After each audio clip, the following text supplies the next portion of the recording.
بسم الله الرحمن الرحيم.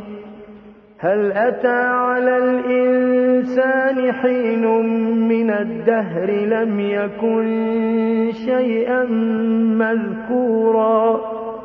إنا خلقنا الإنسان من نطفة أمشاج نبتليه فجعلناه سميعا بصيرا إنا هديناه السبيل إما شاكرا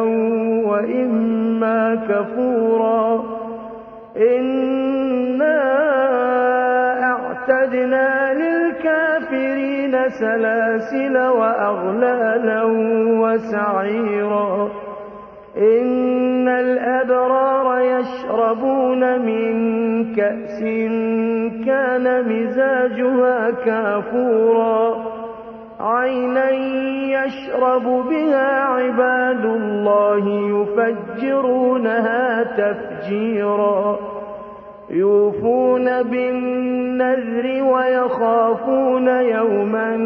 كان شره مستطيرا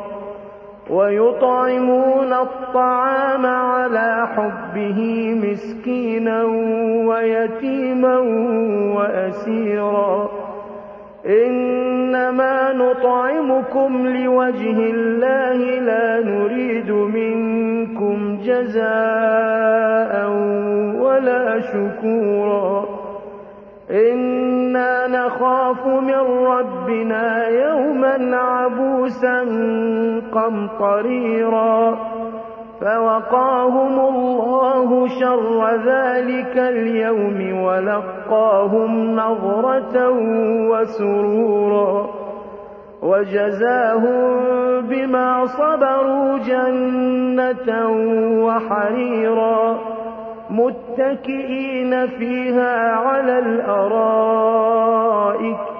لا يرون فيها شمسا ولا زمهريرا ودانية عليهم ظلالها وذللت قطوفها تذليلا ويطاف عليهم بآنية من فضة وأكواب كانت قوارير من فضة قدروها تقديرا ويسقون فيها كأسا كان مزاجها زنجبيلا عينا فيها تسمى سلسبيلا ويطوف عليهم ولدان مخلدون إذا رأيتهم حسبتهم لؤلؤا منثورا وإذا رأيت ثم رأيت نعيما وملكا كبيرا عاليهم ثياب سندس خضر واستبرق وحلوا أساور من فضة وسقاهم ربهم شرابا طهورا إن هذا كان لكم جزاء وكان سعيكم مشكورا إنا نحن نزلنا عليك القرآن تنزيلا فاصبر لحكم ربك ولا تطع منهم آثما أو كفورا واذكر اسم ربك بكرة وأصيلا ومن الليل فاسجد له وسبحه ليلا طويلا إن هؤلاء يحبون العاجلة ويذرون وراءهم يوما ثقيلا نحن خلقناهم وشددنا أسرهم وإذا شئنا بدلنا أمثالهم تبديلا